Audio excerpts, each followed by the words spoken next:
بسم اللہ الرحمن الرحیم نحمدہ ونصلی علی رسولہ الکریم اما بعد۔ ہر آدمی اپنے دشمن سے بچنا چاہتا ہے، اس لیے کہ دشمن نقصان پہنچاتا ہے اور نقصان کوئی پسند نہیں کرتا، ہر آدمی نفع چاہتا ہے۔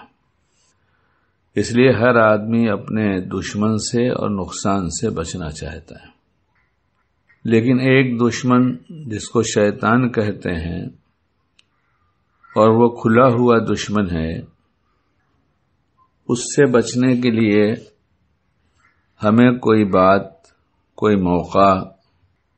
24 گھنٹے میں ہونے والے واقعات، کہیں اس کا خیال جلدی سے نہیں آتا، بلکہ ہم کچھ اور وجہ تلاش کرتے ہیں کہ یہ نقصان کس کی وجہ سے ہوا۔ یہ وجہ جب تلاش کرتے ہیں کس کی وجہ سے ہوا تو کوئی انسان کی شکل میں کوئی نظر آتا ہے جسے ہم کہتے ہیں کہ یہ نقصان اس کی وجہ سے ہوا۔ حالانکہ یہ نقصان اگر واقعی نقصان ہے جس پر ہم افسوس کر رہے ہیں تو ہم یہ سمجھیں تھوڑی دیر کے لیے، اللہ کرے بات صحیح ہو تو ہم بھی سمجھیں اور آپ بھی سمجھیں کہ دنیا کے جتنے نقصانات ہوتے ہیں جو بظاہر کسی انسان کی طرف سے پہنچتا ہے، جتنے نقصان ہیں سب کسی انسان کی طرف سے پہنچتے ہیں، تو یہ ایک وقتی نقصان ہے جو زندگی کے ساتھ ساتھ یہ نقصان بھی ختم ہو جائے گا۔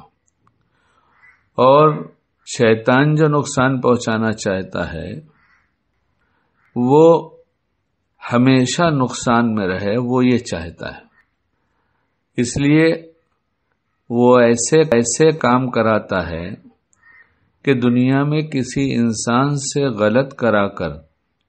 اس دنیاوی نقصان کے بارے میں تو دن بھر اور بار بار اور زندگی بھر خیال آتا رہتا ہے کہ فلاں کے ذریعے ہمارا یہ نقصان ہو گیا، اور اس پر افسوس اور پچھتاوا کرتا ہے، لیکن شیطان خود جو کر رہا ہے وہ اس کی طرف دھیان بھی ہمارا نہیں جاتا۔ ہم اس چھوٹے موٹے نقصان کو بہت بڑا نقصان سمجھتے رہتے ہیں اور خود وسوسے ڈال کر شیطان یاد دلاتا رہتا ہے، دیکھو نا فلاں آدمی نے اپنے کو کیسا دھوکہ دیا، اس نے کتنا بڑا نقصان پہنچایا۔ یہ کوئی بھلا دینے کی تو چیز نہیں ہے، لیکن اتنی یاد رکھنے کی بھی چیز نہیں ہے۔ اگر نقصان یاد رکھنے کی چیز ہے تو جو بڑا نقصان ہے اس سے زیادہ یاد رکھنا چاہیے، کہ شیطان یہ چاہتا ہے کہ اس کی جو ہمیشہ کی زندگی آنے والی ہے یہ ہمیشہ کی تکلیف میں چلا جائے، اس لیے وہ اپنی ایسی حرکتیں کرتا ہے جس سے ہمارا ایمان لٹ جائے، اور ایمان لٹ جانے کے بعد ہم جنت میں جانے کے بجائے جہنم میں چلے جائیں۔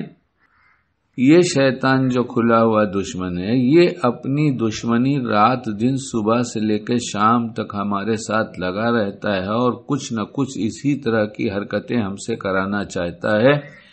تاکہ ہم اس کے شکار ہو جائیں، اور اس کی طرف دھیان نہ جائے تو یہ چھوٹے موٹے جو نقصانات ہوتے ہیں اس کو خود بار بار یاد دلا کر اپنی طرف سے ذہن کو ہٹاتا ہے تاکہ میری طرف ذہن نہ ہونے پائے، ورنہ مجھ سے بھی بچنے کی تدبیر کرنے لگیں گے۔ اور شریعت نے اس سے بچنے کی بہت ساری تدبیر بتایا ہے، ہم معلوم کریں گے تو پتہ چل جائے گا۔ اللہ شیطان کے شر سے بچائے اور دنیاوی نقصان سے بھی بچائے۔